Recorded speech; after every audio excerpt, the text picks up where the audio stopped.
Buenos días a todos, feliz viernes a todos.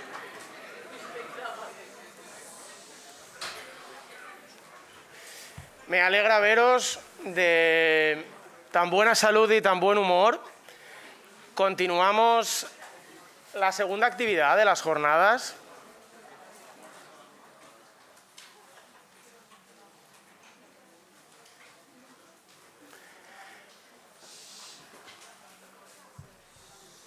Y tanto el ponente como yo venimos con bastantes ganas, bastante cañeros. Os voy a proponer, tras presentaros brevemente al ponente, espero que muchos de vosotros ya lo conozcáis. Se trata de Nacho Carretero, periodista, escritor. Posiblemente os suene de un libro muy exitoso que se llama Fariña.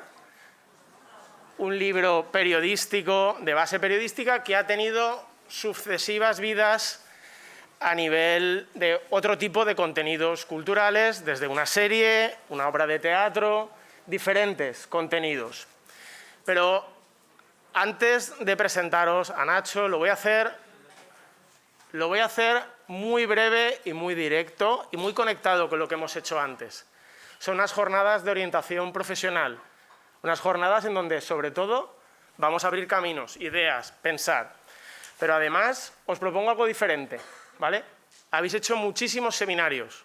Yo también he asistido a muchos. Y os voy a proponer hoy algo especial. Un experimento absolutamente periodístico.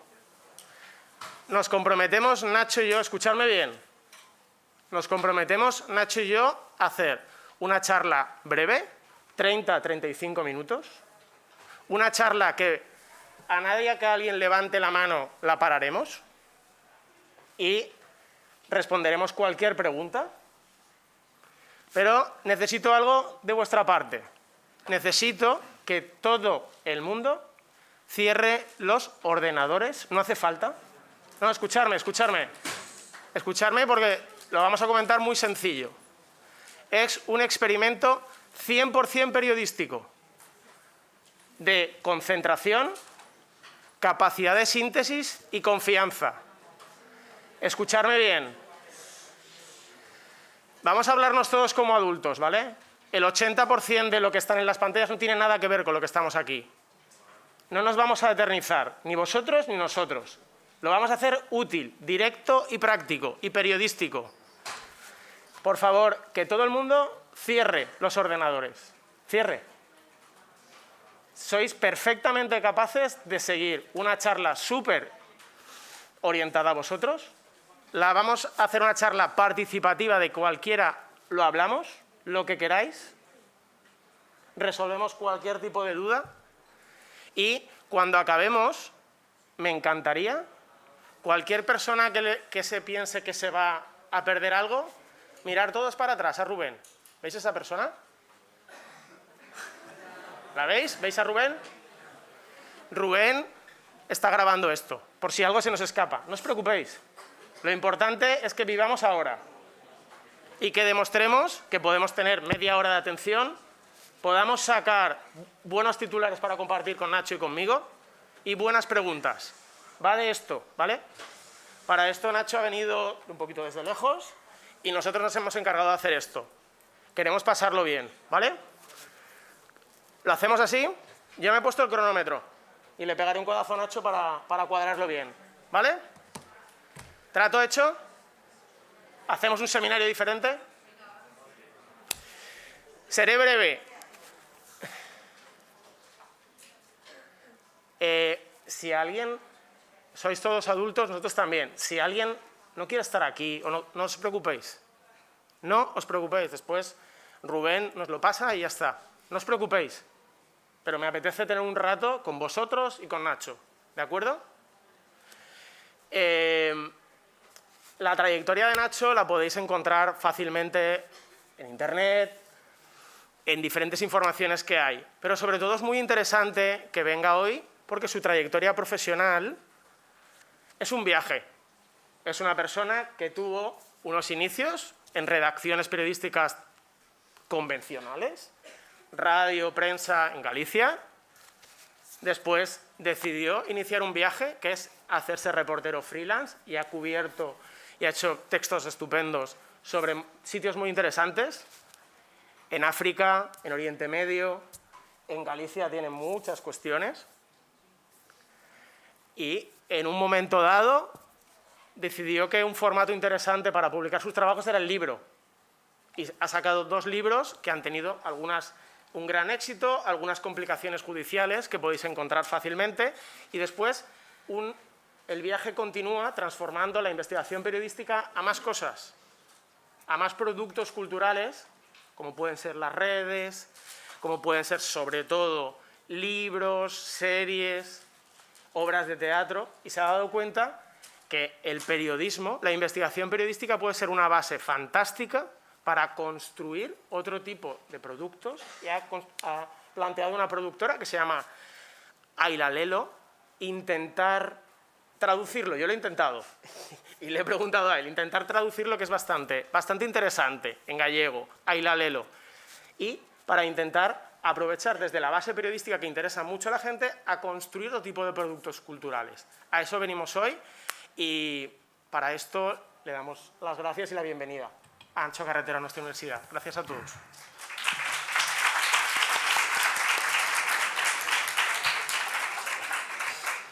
Bueno, ¿qué tal? Buenos días, muchas gracias. Perdonad esta encerrona que os acaba de hacer Pablo, de haceros cerrar los ordenadores. Entiendo que cuando llega alguien y empieza a alargar, pues se puede hacer un poco rollo y estar 40 minutos ahí, pim, pim, pues a veces no es fácil. Entonces, a Pablo se le ocurrió esta encerrona, pues de hablar cara a cara, pero con la idea de que esto sea algo abierto y que podáis interrumpir, que es como un cliché que se suele decir en las charlas, oye, sentiros libres, pero en este caso es verdad.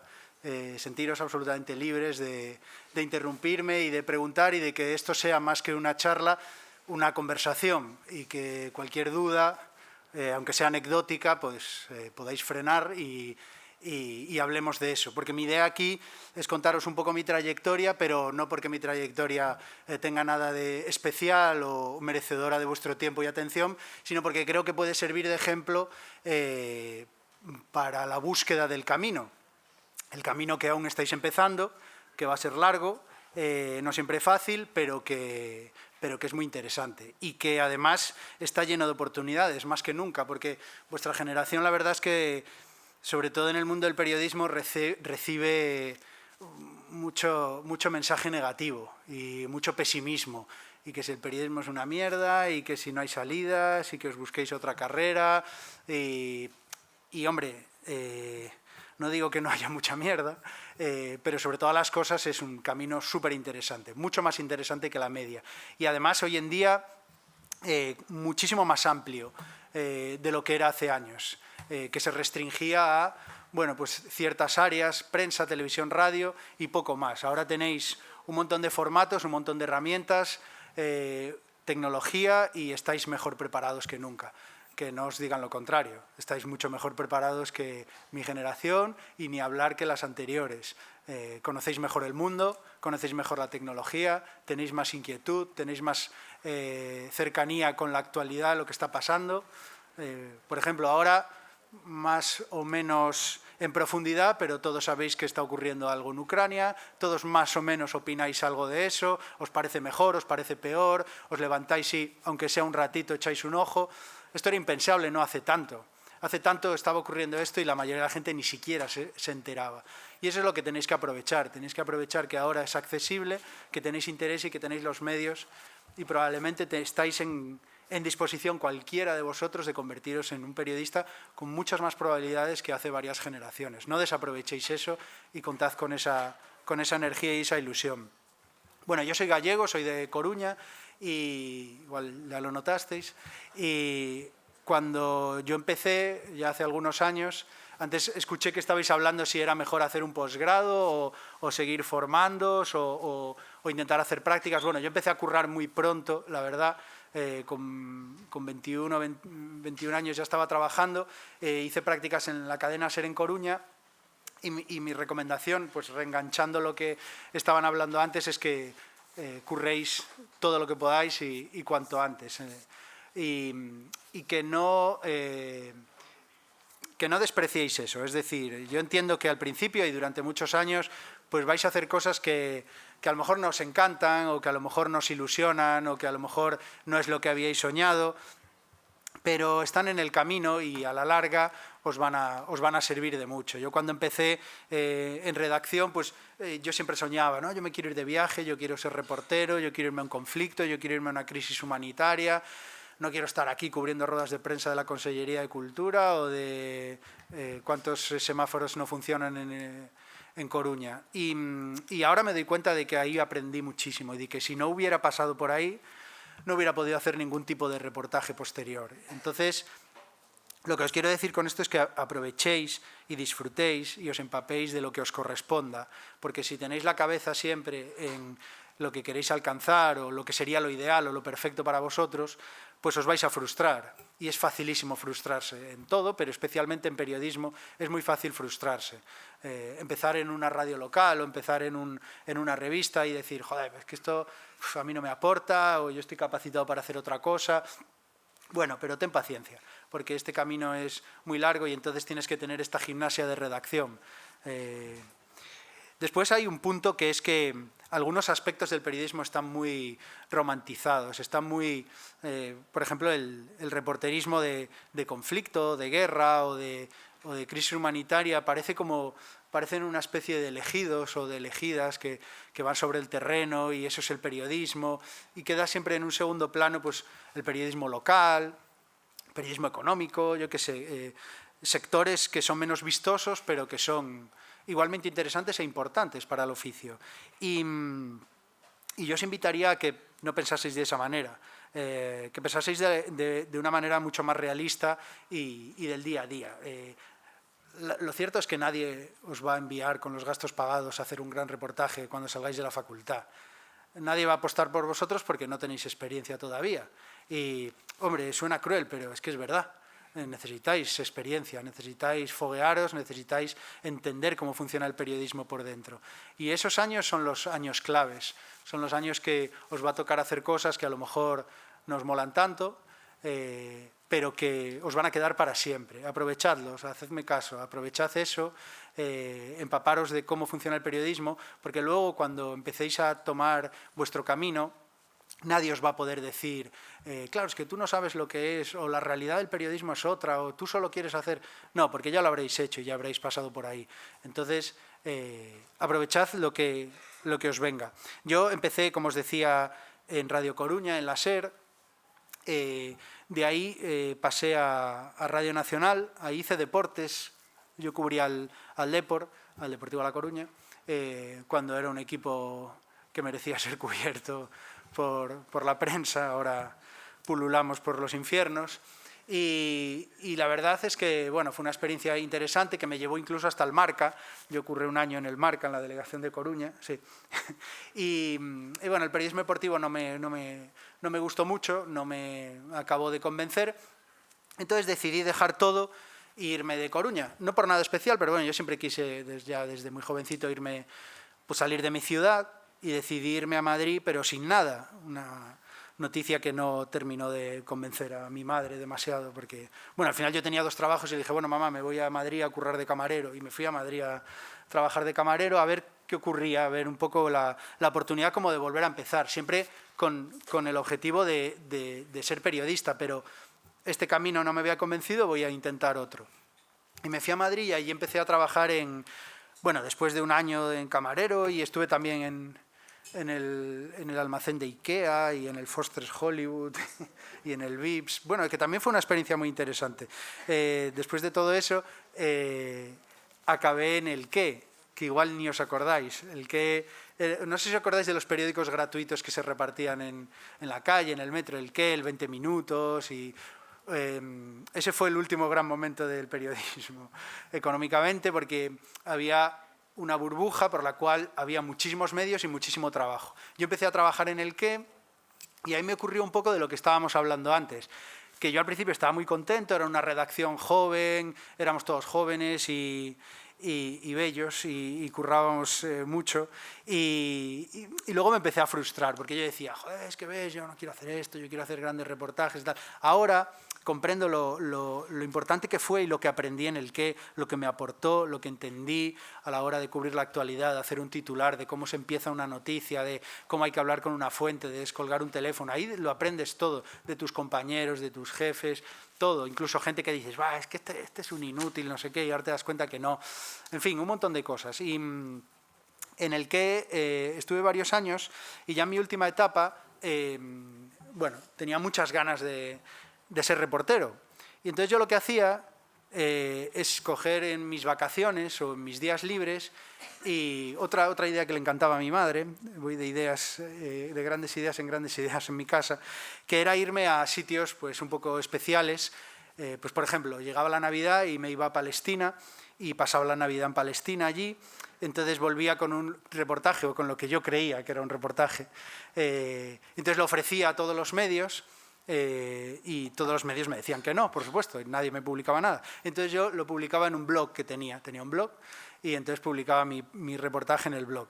Ahí sentía como que no valía para nada o que nadie lo iba a leer, pero bueno, estaba teniendo experiencia y sobre todo estaba perseverando y estaba teniendo la insistencia, porque muchas veces la cuestión es insistir un poco. Hablaba con Pablo de una charla TED que tuve la oportunidad de dar hace unos meses a partir de un capítulo de un libro que os recomiendo que se llama Cada mesa un Vietnam, que es un libro recopilatorio y cada periodista escribimos un capítulo sobre un tipo de periodismo. A mí me encargaron pues del reportaje, ¿no? Cómo hacer un reportaje. Y yo en este capítulo hablo de que para mí yo me siento identificado como Scaloni. Scaloni era otra vez vuelvo al fútbol, lo siento, pero era un jugador del Depor que cuando el Depor era un gran equipo, pues él era el más limitado de todos. La verdad es que era bastante malo, está mal decirlo, pero era bastante malo. Y sin embargo el tío jugaba, era titular en un equipo de megaestrellas, jugaba la Champions, marcaba goles, porque era un currante.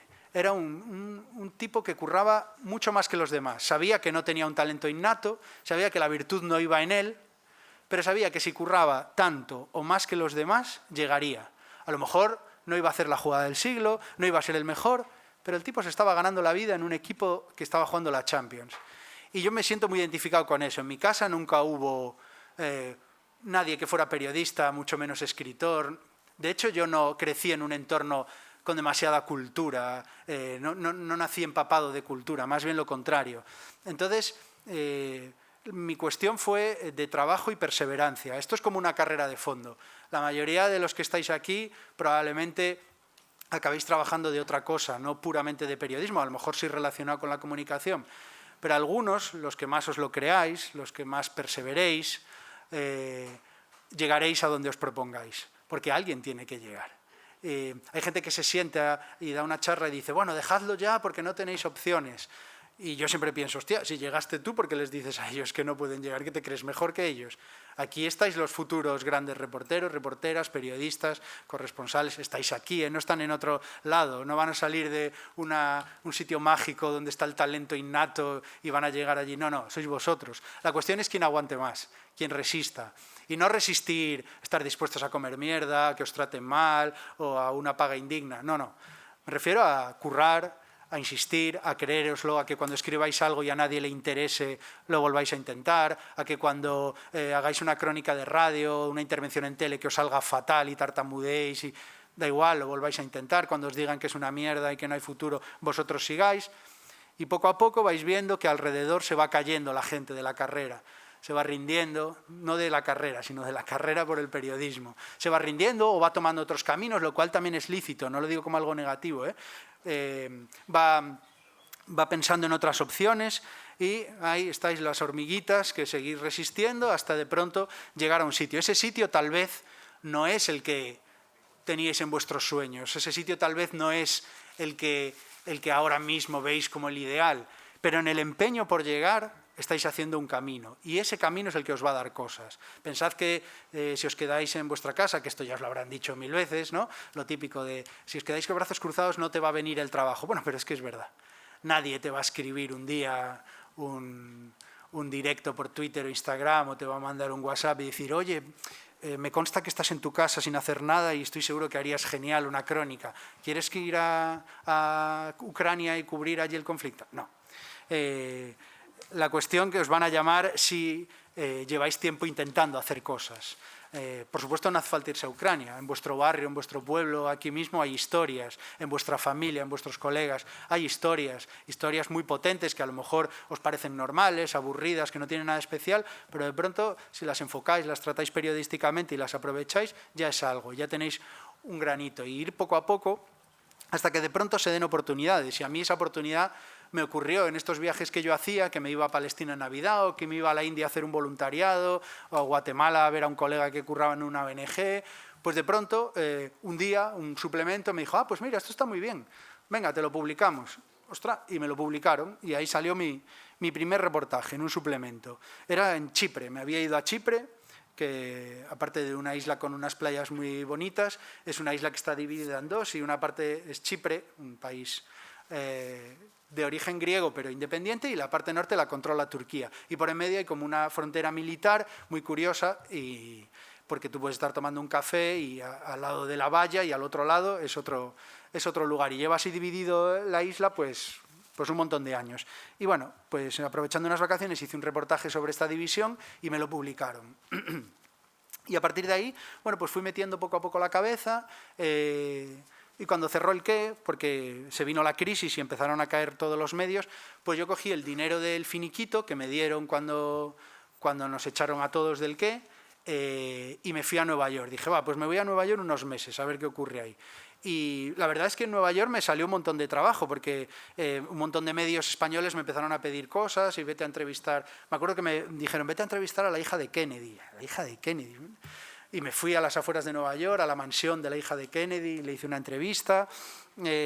Bueno, me fueron saliendo así reportajes hasta que se me acabó el dinero de la indemnización del qué, y volví a Madrid. Y ahí emprendí mi camino como freelance, que fue un camino, la verdad, muy interesante, porque me tocó viajar a muchos sitios interesantes, muy duro económicamente, porque la realidad de ser freelance en España en el periodismo es muy compleja, es muy complicada, y ser freelance a nivel reportero internacional, pues ya no complejo, diría que es imposible, pero bueno, fueron unos años de aprendizaje y de pasarlo mal económicamente, pero de vitalmente hacer cosas muy potentes. Pues recuerdo que tuve la suerte de poder ir a Sierra Leona, cuando, no sé si os acordaréis, estalló la crisis del ébola allí, toda aquella historia que os sonará de Excalibur, el perro es... Tenemos una pregunta. Tenemos una pregunta, bien. No hay micro ahora, ¿no? Vale.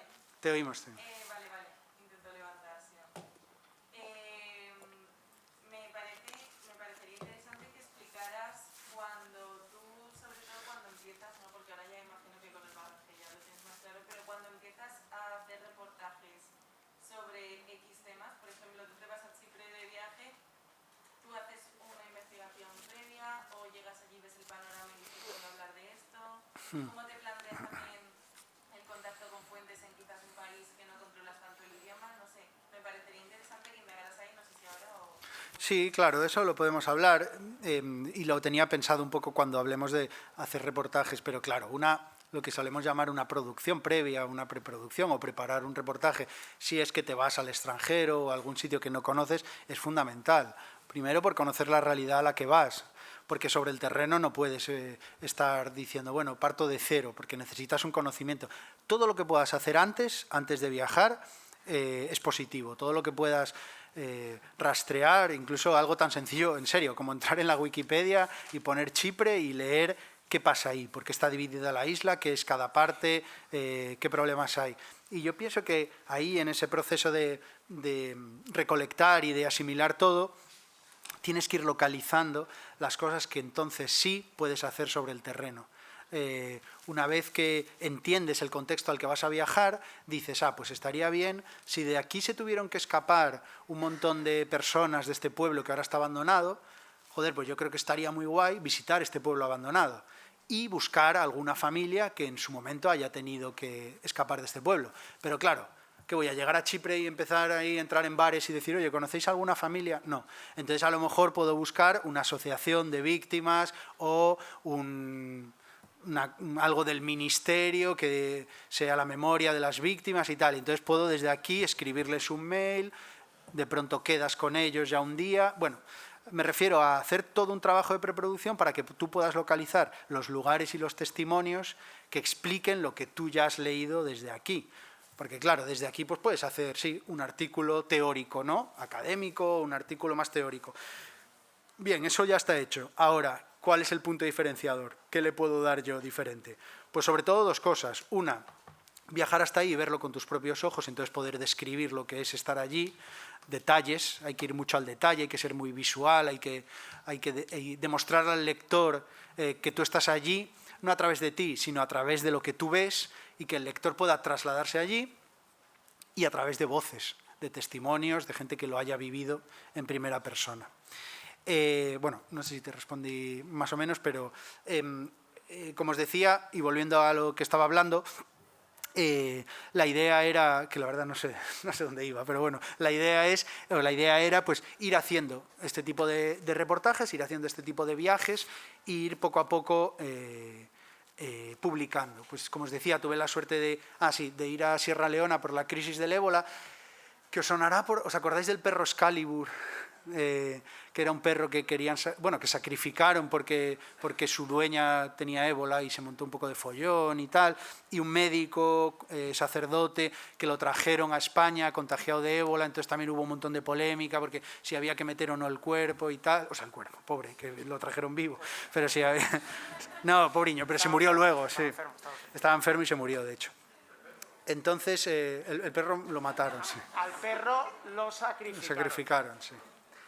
Entonces, bueno, yo me tocó ir a Sierra Leona a cubrir aquello y la verdad es que, claro, el contraste, porque cuando viajas y estás sobre el terreno y la realidad, pues el contraste es mayor, porque yo recuerdo estar en Sierra Leona en plena crisis del ébola, que os podéis imaginar el panorama, con muchísima gente muriendo y no podías tocar a nadie y tal, y cuando volví dije, joder, lo que está pasando allí es tremendo, es brutal. Y cuando volví aquí había una manifestación por el perro. Que pobre perro, que yo no quiero que lo maten al perro. Pero también dije, joder, pero macho, es que yo estaba viendo cómo metían a bebés en sacos todos los días muertos y aquí la peña tirándose encima de un coche por un perro. Entonces, claro, había un contraste ahí que muchas veces es positivo percibirlo y te da mucha perspectiva también de la vida real y del mundo privilegiado en el que vivimos. Dime.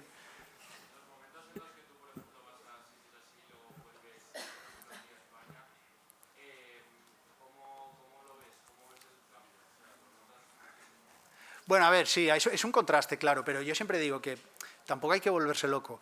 Tú cuando vienes aquí a lo mejor tienes un contraste porque evidentemente vivimos en un universo distinto, con unas necesidades y con unos problemas muy diferentes a los que te puedes encontrar en esos mundos.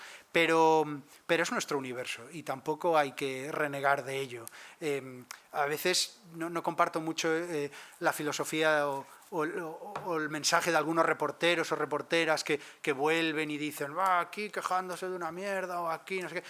Bueno, sí, quejándose, pero de una mierda que son nuestras mierdas y que está bien quejarse y que es nuestra realidad. Entonces, mi contraste muchas veces viene a veces porque lo estás allí asimilando, interiorizando, crees que lo estás haciendo pero no, y vuelves y te sientes un poco triste, o te sientes un poco frustrado, te sientes un poco desmotivado porque todo te parece un poco superficial, pero pienso que el ejercicio está en que al cabo de unos días comprender que no, que esta es la realidad nuestra, que es importante, que tenemos que quejarnos y que tenemos también que defender la realidad a la que pertenecemos. No vale esa postura tan cínica de decir, bueno, como allí sufren tanto, aquí nada importa. No. De hecho, en Sierra Leona me pasa un poco eso con lo del perro. Y recuerdo además que cuando lo que es el poder de la mente, porque una anécdota que me pasó en Sierra Leona es que, bueno, no sé si os pasa a veces que cuando leéis sobre algo que os asusta, que teméis y tal, pues muchas veces somatizas, qué sé yo, pues estos días de Ucrania dices, hostia, no vaya, igual explota allí una central nuclear, o el COVID, supongo que muchos diréis, joder, es que claro, está muriendo gente joven, entonces empiezas a somatizar.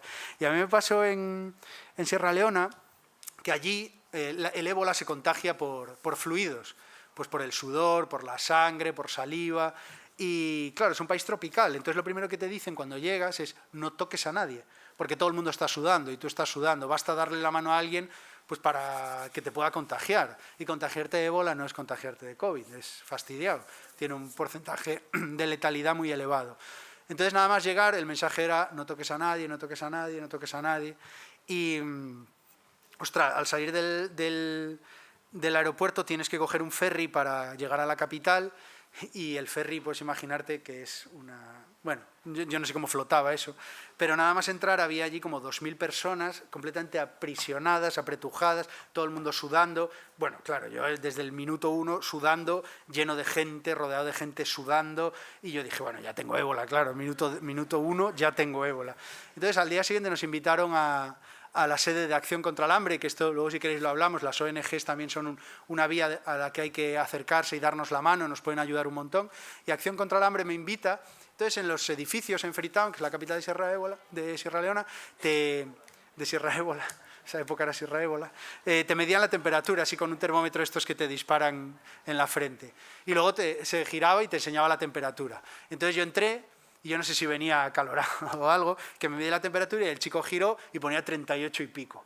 Y yo, hostia, tengo fiebre, tengo ébola, porque la fiebre es el indicador más. Y entonces como que, venga, pasad, y yo iba a decir, oye, que tengo fiebre, pero ya llegó la directora de Acción contra el Hambre, pasamos a su despacho y empezamos una charla ahí en el despacho, y yo todo el rato durante la charla empecé a pensar, y yo, buah, ya me contagié, ¿ves? Yo decía, ¿ves? Si yo ya me encontraba mal esta mañana.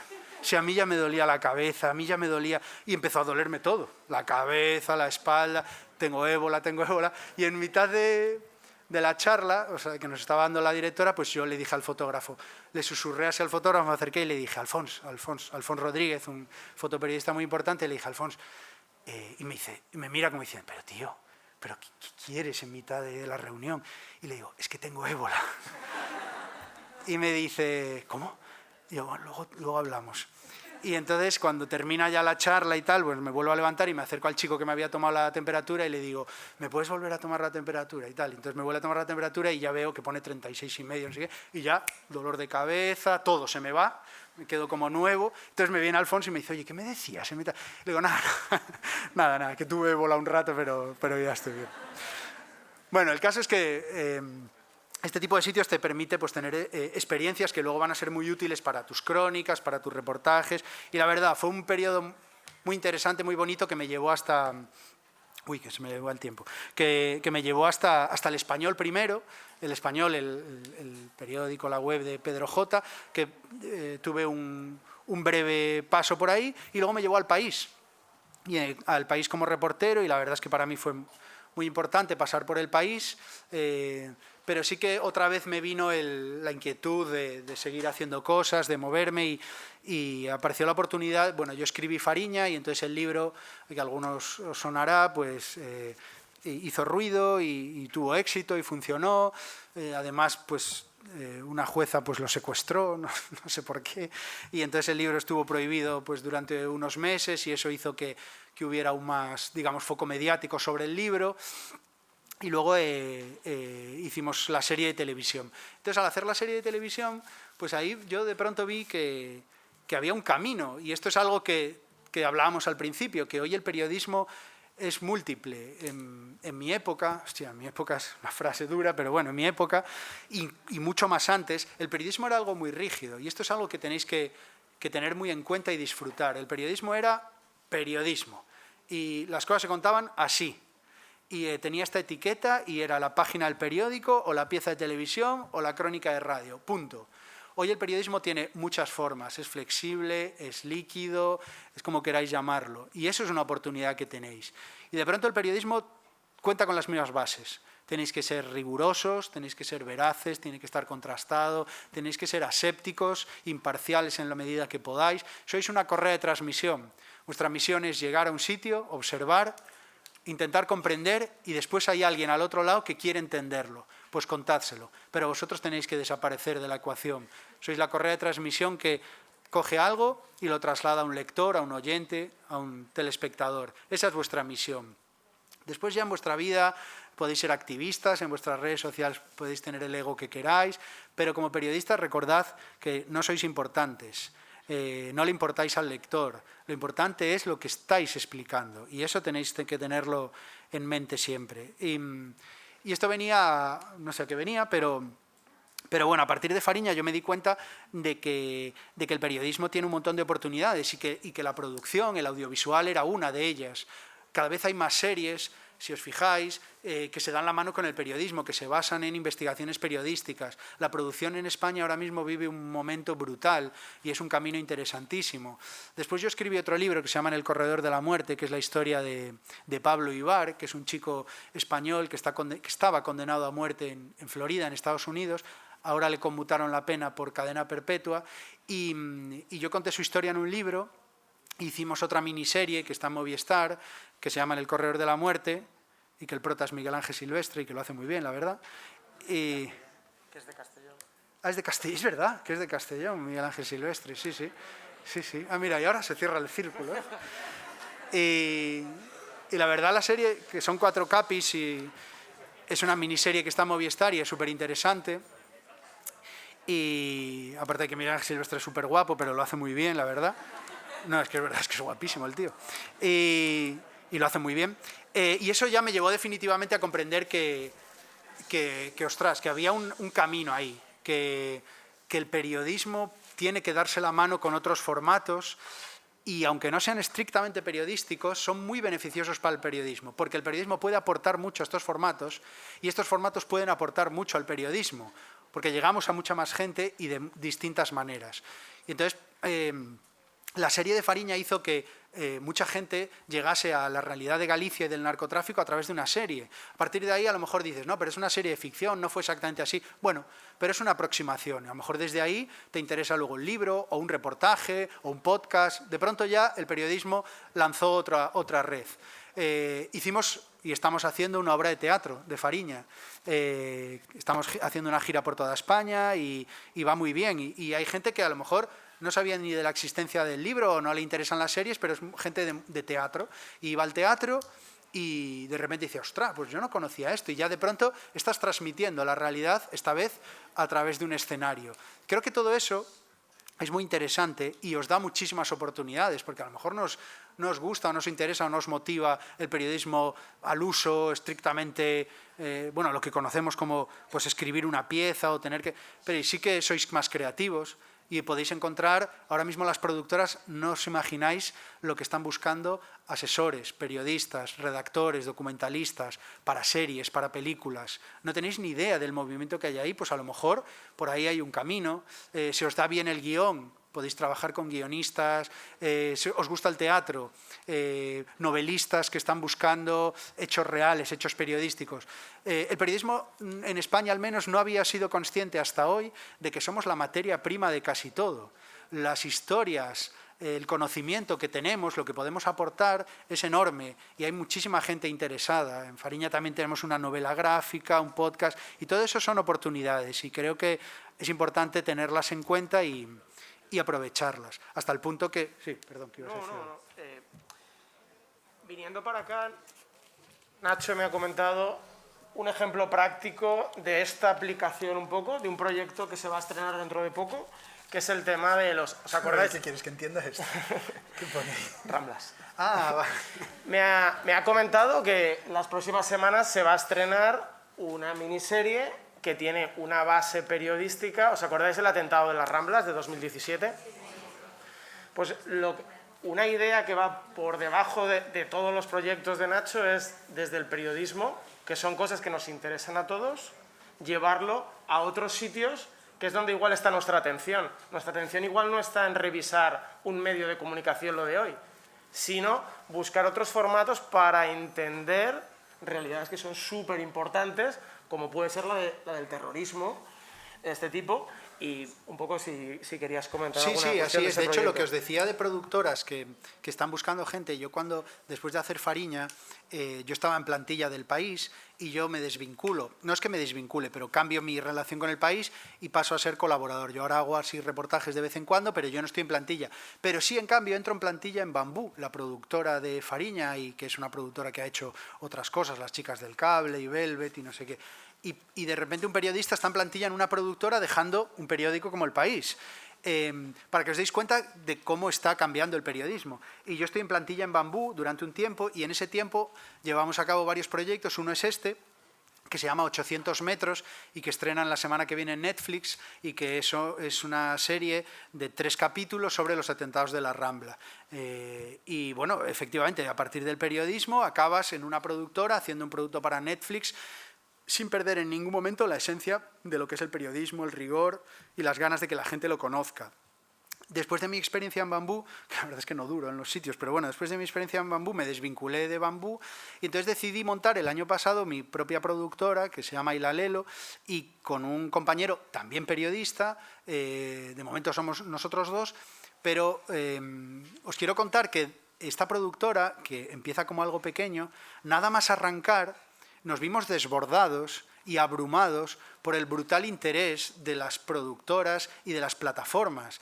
Nosotros no habíamos ido ni siquiera al notario a firmar la sociedad, la empresa, y ya teníamos reuniones con Movistar, con Disney, con HBO, y nosotros nos veíamos ahí pequeñitos con esta gente, pero notábamos que necesitaban contenido, que necesitaban ideas, y las ideas son limitadas, pero la realidad no, y el periodismo no. Hay muchísimas historias, y de pronto lo que nos estaban transmitiendo es: necesitamos que el periodismo nos ayude, necesitamos que el periodismo nos dé material, nos dé historias.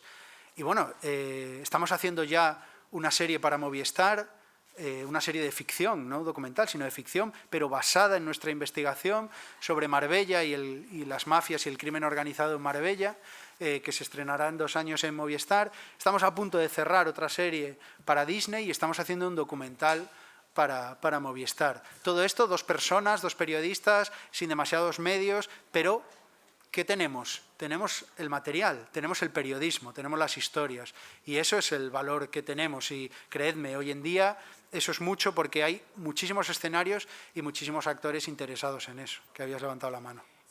Somos gente de palabra, 35 minutos. Abrimos a todas las preguntas que queráis, en principio la vuestra, pero como somos gente también práctica, todo lo que ha ido comentando y, por ejemplo, la pregunta de, oye, ¿cómo empezar esto? Recomendaros un capítulo que se llama Hacer reportajes como Lionel Scaloni. Acordaros de este lateral, era un lateral, ¿verdad? Sí. Y que además es una charla TED de unos 25 minutos como mucho. Está en YouTube, o sea, la tenéis en charla TED, la tenéis en capítulo, y ahí aterriza muchísimas recomendaciones como esta de: antes de irte a Sierra Leona, trabaja mogollón para aprovechar el tiempo que estás allí, porque tienes 4 duros para trabajar. Habla de 4 elementos súper importantes de todo reportaje. Es aprovechable todo el capítulo y la charla. Así que, de todo lo que hemos hablado hoy, aterrizarlo ahí, visionar esa charla, leeros ese capítulo, que vale mucho, mucho la pena, aparte de ese motor de no rendirse, trabajar y hacer reportajes lo mejor que podamos. Abrimos todas las preguntas que queráis, todos los titulares de la charla que queráis, y aquí estamos todo el rato que vaya surgiendo. Yo quería preguntar que si no consideras que mezclar lo que es la investigación periodística con la ficción nos perjudica, porque al final es como que humanizas cosas que son, por ejemplo, lo de Siria, es algo cruel, tú lo humanizas y al final te resulta tan normal que no lo entiendes, ¿sabes? Parece que sea en la tele como cuando ves, yo qué sé, a Spiderman tirando una telaraña. Bueno, yo creo que... yo creo que es más bien lo contrario. Yo creo que la realidad está ahí y que hay muchas maneras de contarla. Efectivamente, la ficción tiene ese riesgo. Nos pasó en Fariña un poco, ¿no? De decir, ostras, es que aquí parece que Sito Miñanco es Robin Hood y es un tío cojonudo y el actor es súper guapete y no sé qué. Y entiendo eso, entiendo la posibilidad de frivolizar, ¿no? Pero yo creo que hay que entender 2 cosas. Una, que también hay que trasladar un poco la responsabilidad al espectador. Esto es una serie de ficción y esto se lleva haciendo en otros lugares, por supuesto en Estados Unidos, durante mucho tiempo. Esto es la ficción y ahí como tal sabes que lo que estás viendo es una serie de ficción. Y Y esa ficción es la que nos puede llevar al periodismo. Tú cuando ves una serie, pues ponías el ejemplo de Siria. Mira, hay una serie, no sé si la visteis en Netflix, que se llama Califat, que si no la visteis os la recomiendo porque es brutal, sobre chicos y chicas de vuestra edad en Suecia, en un barrio de Suecia, que se acaban radicalizando por la propaganda yihadista y unas niñas deciden irse a Siria y unos chicos deciden preparar un atentado.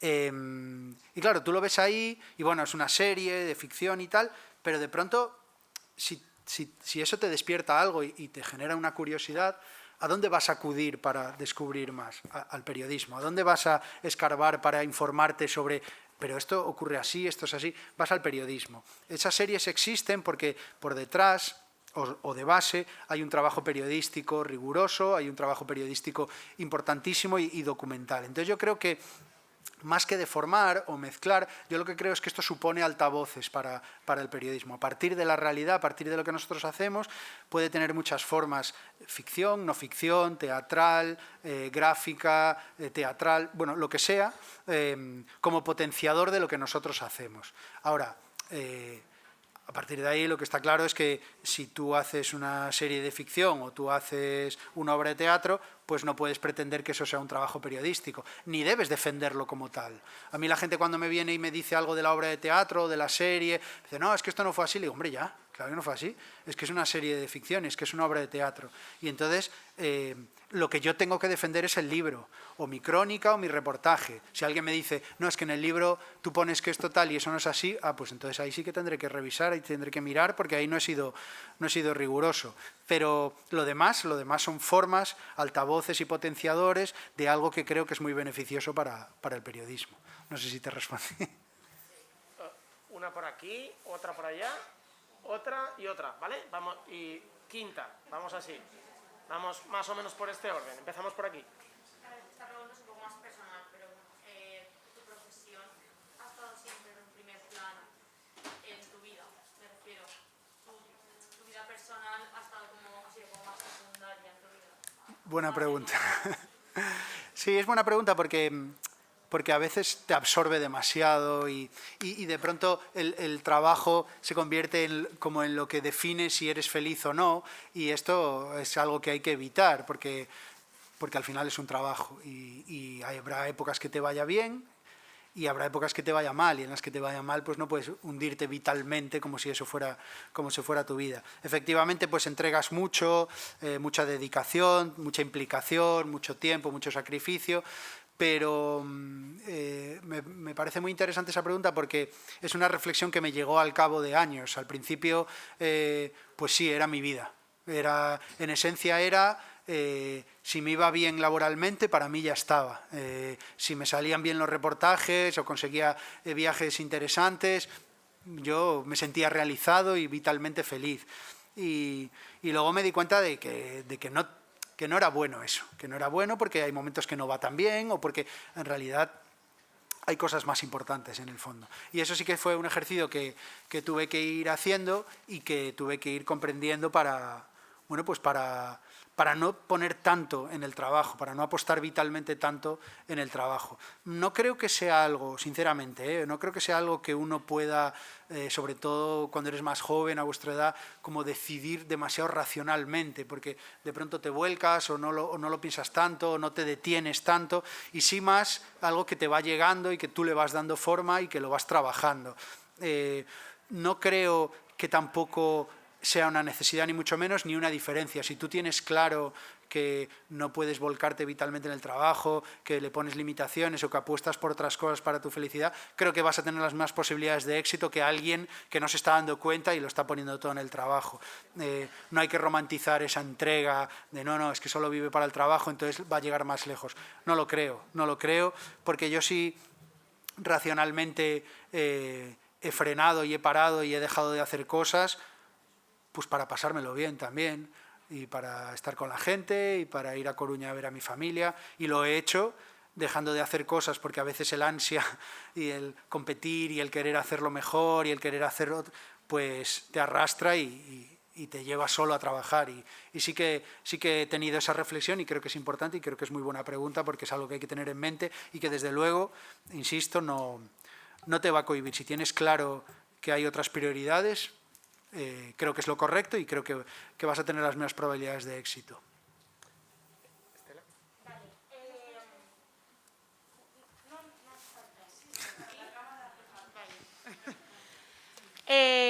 Vale, lo mío no es tanto una pregunta, es más una reflexión porque me ha parecido muy interesante lo que has comentado de, pues eso, el abordaje que se suele hacer cuando uno o una va a un sitio como más precario, luego vuelve aquí y banaliza los problemas de aquí y me parece que se está cayendo en una tendencia pues eso, como de banalizar y de hacer de menos lo de aquí por intentar tener como un abordaje más inclusivo o más, utilicemos el término que queramos utilizar, ¿no? Me parece muy interesante que lo hayas comentado y de esta forma tan abierta, que creo que pues, hace mucha falta también ese discurso. Sí, está muy bien y además justo con la guerra de Ucrania el otro día lo reflexionaba yo porque de repente te encuentras a mucha gente que dices, ¿ves? Esto es la vida real y no el todes, todas, todos, no sé qué. Y la vida real es eso, una guerra. Y yo pensaba, pero ¿qué dices? Pero si vas allí y te cagas encima. Sale como la gente, como el machito de sofá, ¿no? No, la vida real es esto y no sé qué. Bueno, sí, la vida real es eso, efectivamente. Hay que ser idílico, esto nos puede ocurrir que llegue un tirano, invada tu país y te veas aquí obligado a ir al frente. Pero también la vida real es estar cuidando que somos un pueblo civilizado y que hay minorías y que hay gente invisibilizada y son cosas también muy importantes.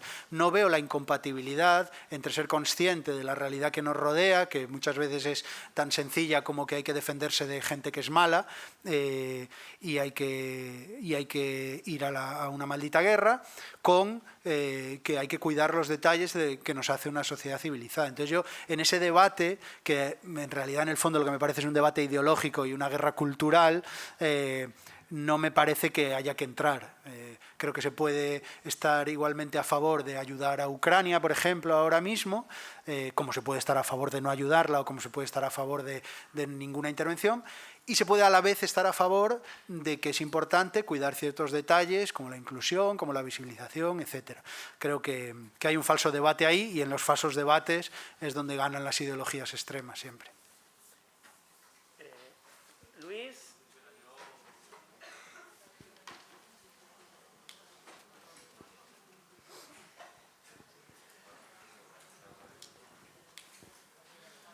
Hola, buenos días. Mi pregunta iba un poco sobre el tema del freelance, porque creo que era el de Chipre el que has dicho que te compran para un suplemento. Otros ni siquiera te los compran, los publicas en tu blog y tal. Pero yo he oído a muchos periodistas hablar de que siendo freelance te compran una pieza que tú publicas, un reportaje, por ejemplo, por 2 duros a lo mejor. Y no sé, habiendo tocado tú un poco esa rama, preguntarte cómo está el freelance o cómo lo ves a lo mejor en 10, 15 años, cuál es el futuro del freelance. Sí. La verdad es que ser periodista freelance en España es complicado.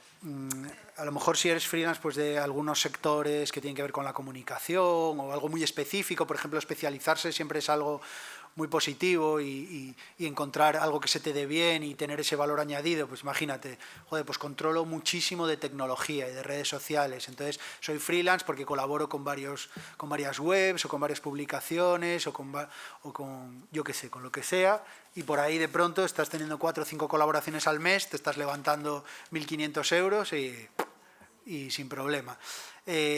Pero si de pronto pues dices, no, soy freelance y lo que quiero hacer son grandes reportajes, pues ahí hay muchísima precariedad. No tiene por qué ser malo per se económicamente ser freelance, pero sí depende en qué mundo te vayas a mover. Y es cierto que en España en el periodismo hay mucha precariedad, pero hay precariedad en determinado tipo de periodismo, que es importante, que existe, pero que no se invierte tanto dinero en él. Y bueno, pues ser freelance ahí es una apuesta un poco, yo pienso, esto es una opinión muy personal, pero casi es una apuesta de futuro, de coger experiencia, de foguearte, de aprender, de vivir oportunidades y experiencias para que se te pueda dar una oportunidad de que alguien crea en ti con ese trabajo y conseguir pues una colaboración más o menos fija, o conseguir varias, o conseguir entrar en algún medio, qué sé yo, pero vamos, que no está bien la cosa.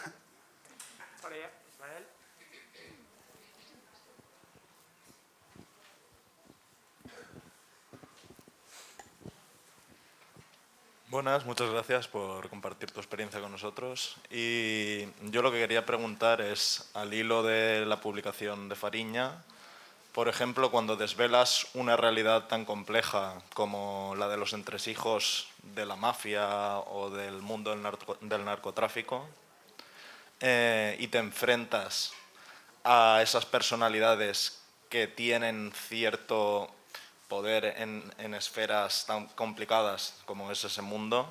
Por ejemplo, hemos visto el caso por llevarlo al extremo, de Roberto Saviano, que tuvo que exiliarse de su país por la publicación del libro que desvelaba los secretos de la mafia. ¿Tú cómo te sientes cuando te enfrentas a, por ejemplo, no sé si es tu caso, pero a amenazas por haber desvelado una realidad? Lo que me quieres preguntar es si me han amenazado, ¿no? Sí. A ver, no, a mí nunca lo que es el narco gallego nunca me amenazó de una forma directa o explícita, pero también porque hay que entender que el volumen, digamos, de violencia o de poder criminal del narcotráfico en Galicia no es el mismo que de la Camorra, por ejemplo, o de la mafia siciliana, o de unos cárteles mexicanos o colombianos. El volumen es distinto. En Galicia nunca los narcos se atrevieron a ir de una forma explícita por un periodista, por un juez o por un policía. En ese sentido, de momento, en ese sentido, no es la misma la exposición mía, ni mucho menos, hay que ser honesto, que la de Saviano, que fue amenazado y condenado a muerte por una mafia que ejecuta periodistas. A partir de ahí, evidentemente, pues hay narcos a los que no les caigo muy bien, que están enfadados y, bueno, medio te hacen saber su disgusto, pero fíjate que los narcos actuales en Galicia son gente muy discreta, muy invisible, que juega el papel o se hace pasar por empresarios, entonces te intimidan más bien a través de sus abogados, ¿sabes? Y a través de... No te intimidan de una manera delincuencial, por decirlo de alguna manera.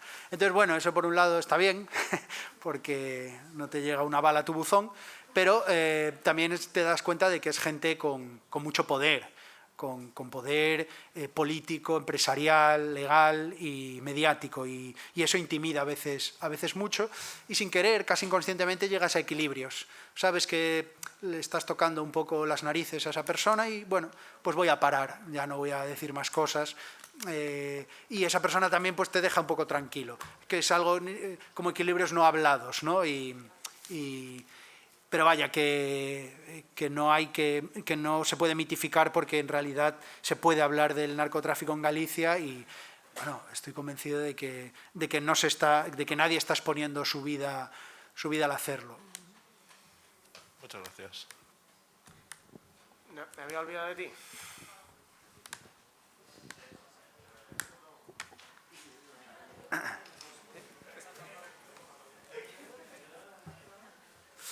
Mira, hay una cosa para terminar de responder esta pregunta de este chico, que el narco que más se enfadó conmigo es uno que me hizo saber que estaba enfadado porque no sale en el libro.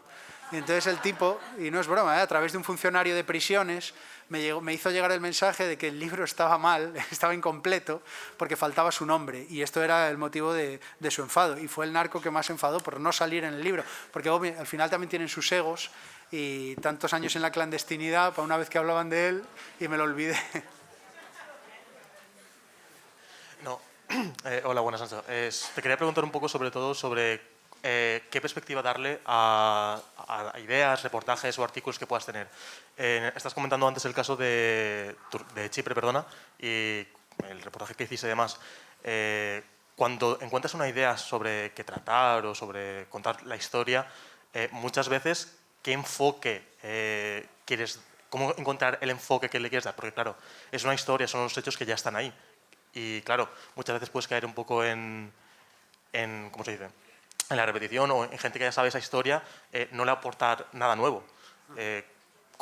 ¿Qué recomendarías o cómo enfocarías? Pues yo te recomendaría mirar cerca, porque muchas veces ponemos los ojos ahí en irme a no sé dónde, irme a no sé cuánto, y hay que ser realistas. Sois muy jóvenes, no tenéis un presupuesto propio para coger y largaros un mes a un sitio, contratar un fixer, un conductor, un no sé qué, y traer un gran reportaje.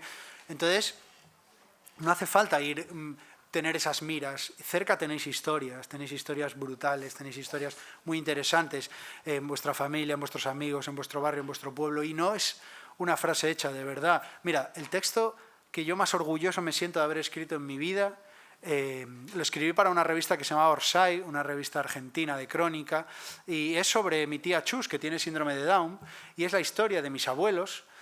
Cuando mi tía nació, en los años 60, pues nacer en los años 60 con síndrome de Down, pues era casi como en una ciudad pequeña como Coruña, estaba muy mal visto, escondían a los niños y a las niñas, los escondían, y mis abuelos pues decidieron que no, que querían darle una educación, y se reunieron con otros padres, fundaron un colegio.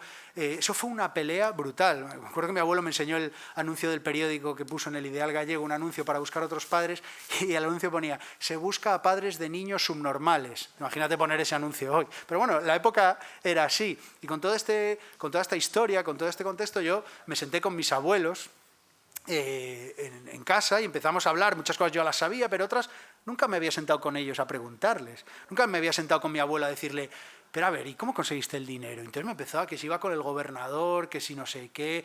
¿Y qué creíais que le pasaba a Chus? Y me empezaron a contar que les engañaron con un tratamiento, le pusieron unas inyecciones porque creían que el síndrome de Down era algo que se podía curar, cómo su familia, que yo tampoco lo sabía, mucha parte de su familia renegaba de la niña y creían que era contagioso. En fin, y de repente te sientas y haces de periodista, no haces de nieto, no haces de hermano, no haces de colega, haces de periodista, y la gente se abre, te empieza a contar cosas y dices: ¡guau, vaya historia!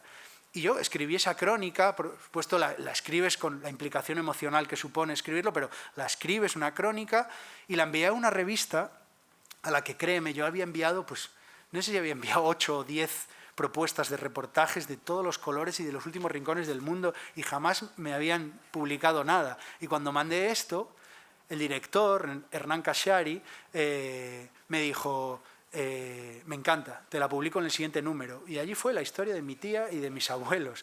Con esto lo que te quiero decir es que, y lo decía al principio, y a lo mejor ahora lo podemos aterrizar con este ejemplo, si todo el rato estamos pensando en lo que nos encantaría, en lo que soñamos, en lo que no sé qué, nos vamos a frustrar. Id paso a paso, mirad cerca lo que os rodea y haced el periodismo, el periodista, en lo que os rodea. Buscad historias. Aquí mismo en Castellón, hoy venía Pablo hablando y hablando de la provincia de Castellón, que yo no conozco muy bien, y me decía: joder, es que entras un poquito hacia adentro y ya es una montaña en la que vive poquísima gente. Y a mí ya me entraba un gusanillo de decir: ¿y eso cómo debe ser? Es un lugar muy despoblado, ¿cómo es la vida allí? Ostras, pues a mí me parece que hay un reportaje ahí. Irte 3 días a vivir a un sitio, cómo es la vida, el día a día en un sitio con mal acceso a los servicios, bueno, pues a lo mejor algunos de vosotros sois de por allí, que tiene que venir el carnicero, el panadero una vez a la semana, que tiene que no sé qué. A mí ya me parece eso una historia. O yo qué sé, por aquí no está Marinador y estos sitios, ¿no? Joder, a mí me tienen fascinado esos sitios, ¿no? Es como un Euro Disney cutre ahí. Pues ¿cómo es Marinador? ¿Cómo es la gente que va allí una semana? Y está aquí al lado. Y a lo mejor para vosotros, que ese es otro de los grandes peligros del periodismo, es cuando tú asumes como normal las cosas que te rodean. A mí me pasó en Fariña, yo crecí rodeado del narcotráfico. A ver, no es que creciese rodeado del narcotráfico con mi familia, ¿no? Pero creces en una normalidad. Oye, pues en la playa que veraneas acaban de encontrar 500 kilos o un ajuste de cuentas o... ¿Sabes? Y de pronto cuando me fui de Galicia dije: no es normal, merece ser contado. Pues esto es lo mismo. Historias que a lo mejor os parecen normales, pequeñas, prescindibles, no lo son, y son un punto de partida. Podéis aportar eso a lo mejor vosotros y desde ahí se va creciendo. Y desde ahí no te frustras porque vas creciendo, vas completando etapas, vas cogiendo experiencia y vas alcanzando o aproximándote a las metas que tengas marcadas.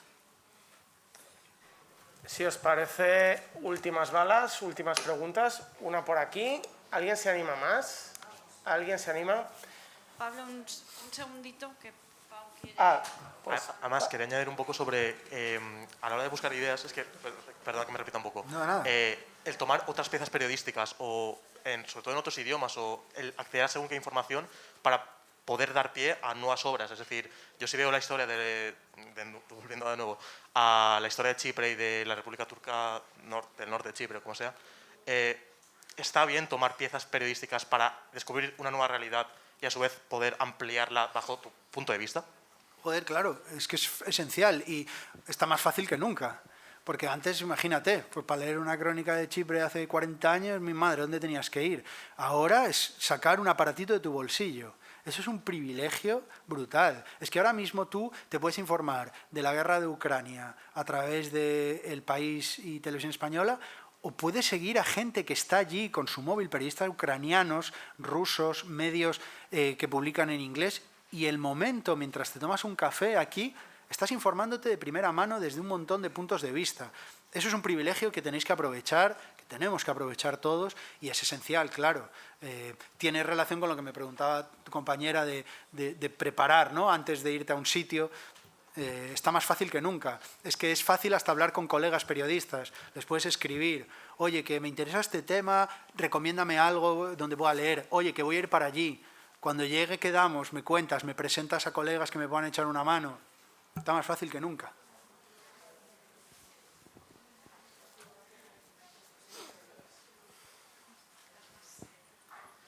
A ver, quería hacer un par de preguntas. Te las hago las dos juntas y ya. Respecto a lo de freelance que has comentado, ¿nos estamos refiriendo a freelance de que estabas colaborando con distintos medios o nos referimos a que tenías un autónomo ahí pagado y tal? ¿Sabes? Porque es distinto y yo creo que son como preguntas técnicas que al final pueden ser como de utilidad. Y luego, respecto al libro de Fariña, ¿empieza siendo un libro o es que empiezas haciendo un reportaje y dices, ostras, este tema se me está haciendo muy grande, voy a continuar? Sí, bueno, con respecto al freelance, en realidad es que si colaboras para distintos medios, pues vas a tener que darte de alta como autónomo. Es una cuestión legal, ¿no? Como de en qué régimen estés. Bueno, si no facturas tanto, pues puedes estar sin darte de alta autónomo y lo que haces es pues tener tus facturas. Pero bueno, eso ya son cuestiones técnicas. Pero sí, es fastidiado porque hay que pagar una pasta de autónomo al mes y esto encima penaliza, porque si facturas 600 euros y te llevan 300 y pico, pues... Pero ahora creo que cambia, ¿no? Que ahora va por escalas. Sí, pero va a cambiar. Ahora es un escalado. No sé si va a cambiar a mejor o a peor, pero va a cambiar. Pero sí, es fastidiado, es fastidiado. Y con respecto a la otra pregunta, sí, Fariña es lo que os decía, un poco la realidad que me rodeaba, el ansia de contarla, de que se sepa, y escribir un reportaje, un artículo, no sé qué, y decir, es que aquí hay mucho, aquí hay tal. Y en realidad, fíjate que yo ni siquiera me lo planteaba. Mi deseo, de verdad, durante muchos años era que alguien lo escribiese. Yo decía, joder, alguien tiene que escribir un libro sobre lo que está pasando en Galicia. El último libro sobre narcotráfico en Galicia era del año 93. Y decía, es que alguien tiene que escribir un libro. Y al final, cuando yo me vi preparado y tuve la oportunidad, en realidad escribí el libro que yo quería leer. De verdad te lo digo, yo escribí el libro que quería leer. Y es cuando te sale, cuando tú... estás muy interesado en algo y profundizas y escribes cosas y dices, bueno, es que aquí hay demasiado y necesito sacar esto y ponerlo en orden. Y ahí si sientes eso, tienes un buen proyecto. ¿Cómo vendes una idea a una multi como por ejemplo Disney sin tener un contacto previo? No, hay que tener contacto.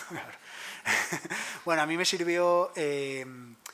mi paso por Bambú, por la productora, mi experiencia con Fariña y con la serie del Corredor de la Muerte, pues a mí me sirvió para conocer gente, vas conociendo gente, te vas metiendo en el mundillo y entonces, bueno, pues ya vas sabiendo a quién escribir, a quién llamar, a quién pedirle un café y eso te da la oportunidad de que se te abra una puerta que es importante. Pero fíjate, al final nosotros somos dos periodistas que montamos una productora pequeña y que tenemos la oportunidad de sentarnos con las ejecutivas de Disney o de Netflix o de HBO o de Movistar, pero no porque nosotros tengamos nada especial, de verdad. Si tenemos la oportunidad es porque somos periodistas, porque les interesamos por lo que tenemos, por lo que conocemos, no porque ni tengamos las mejores ideas del mundo, ni seamos no sé quién, no sé cuánto, no, es que al final las plataformas entienden que en el periodismo hay un material que necesitan, están sedientas de contenido.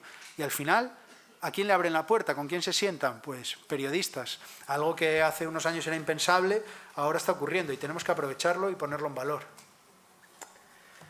Bueno, vamos acabando, pero quería invitaros a compartir, más allá del titular Marinador, ¿Ya les dejas? es el nuevo Euro Disney.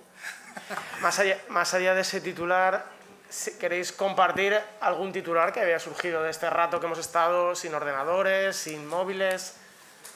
¿Cómo sintetizaríais un poco la charla? ¿Con qué idea os quedaríais?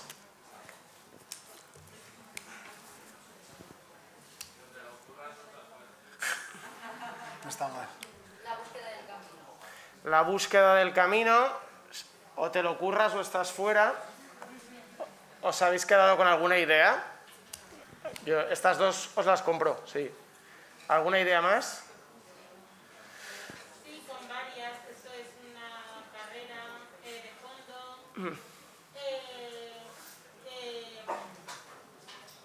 Que estamos preparados, que aquí o te reinventas o mueres, que esto ya no es estanco como le era antaño. Ha sido muy guay. Pues daros las gracias a todos, pero sobre todo también yo creo que le vamos a dar las gracias a Nacho por varios motivos. El primero, nos ha transmitido su filosofía de trabajo, el esfuerzo. Acordaros de este lateral del Deportivo de La Coruña. Muchísimas recomendaciones prácticas, os hemos dado algunas pistas para tirar si queréis, y también una visión de futuro. Ha abierto una puerta con su propia empresa y nos ha compartido esto también, una visión de futuro de esa transformación del periodismo en más cosas. Así que ha sido un rato muy agradable y nos gustaría darle las gracias a Nacho. Bueno, gracias.